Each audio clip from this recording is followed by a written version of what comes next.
Welcome to today's beginner guide on Rome 2, Total War. In this video, we'll cover 4 essential tips to keep your empire strong, from managing politics and food to securing happy marriages and prosperous provinces. Let's dive right in and make sure your empire thrives. Alright, let's start by talking about one of the biggest problems in Rome 2, food shortages. In my Carthage campaign, managing food is key to keeping the empire stable. Here's how you can prevent those shortages and keep your cities running smoothly. As you can see, I currently have a food total of 52, which is quite a lot. But what if it was negative or close to 0? How would you solve that? You can build farms and such, but that takes time and won't solve the problem immediately. But what if you had a quick and clever trick to fix it? Open your faction tab, go to your characters/family tree, and click on one character. This should not be a general or admiral. As you can see, I have quite a large family tree with plenty of options. Both a man and a woman can do this.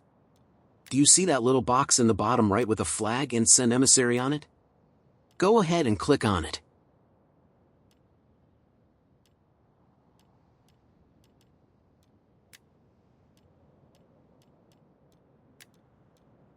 This is an example of a character who can't do this.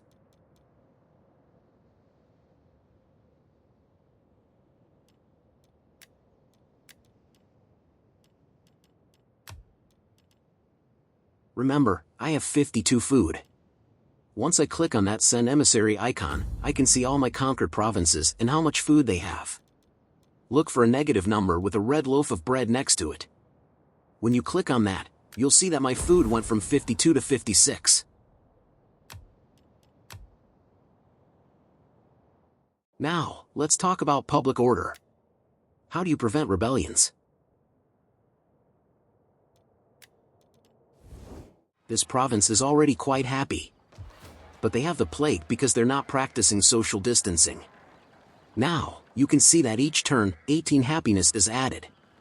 But what if I wanted this to be higher? Open the faction tab again and go to a character. You can't choose the character you used as an emissary for food. Now, click on the icon next to it, Organize Games, and click on the province where you want to increase public order per turn.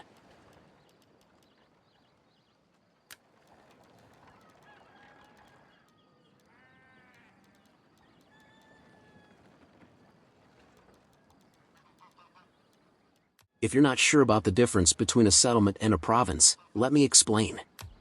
A settlement is a city or town, for example, while a province is a collection of settlements. In this example, I can see that the city of Burdigala is in the province of Aquitania.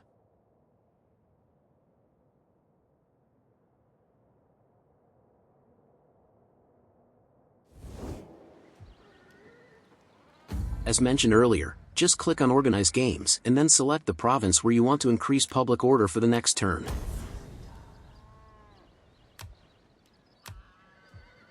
Look at that! The public order per turn has gone up from 18 to 29. That's an increase of 11.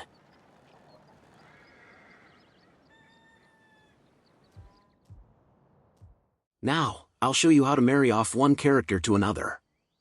You might be wondering, why would I want to do that? Simple, this way, you can have generals/admirals from your own family in the field, and also secure a future king or emperor. Choose someone from your family, but of course, not a man or woman who is already married. The button is again in the bottom right with a ring icon. Now, I can't click it, why? There are 2 reasons. Either I don't have enough money, you can see the cost when you hover over it, or my character doesn't have enough gravitas. You need at least around 20 gravitas to marry someone off. But how do you increase this? Simple, you can organize games with this character or send them as an emissary. And the gravitas will increase. But for this character, it still doesn't work, unfortunately. I don't have 20 gravitas. Let's find a character who does have that. Aha, now it should work. This one has 30 gravitas.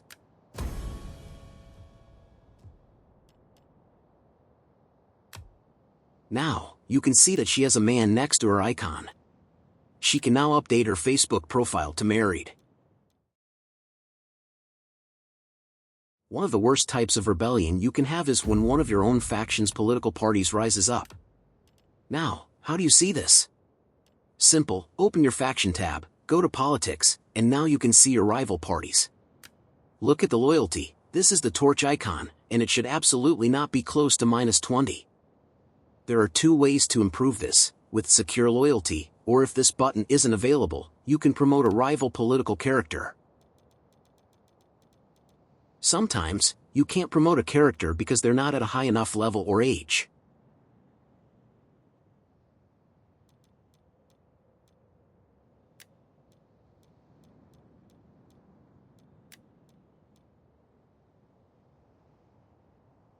Take a close look, I'll increase the loyalty of the Maginid dynasty.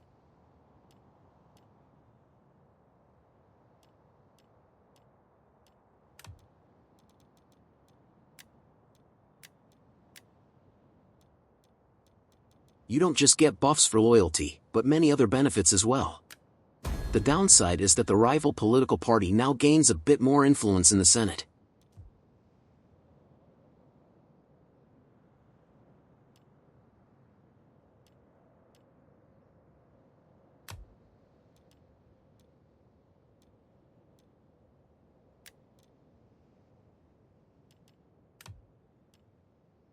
A good tip, always check your loyalty at the beginning of each turn. Thanks for watching. I hope these tips help, and good luck in your campaigns. The battle footage you saw is from my video on the Battle of Athens, be sure to check it out. See you next time.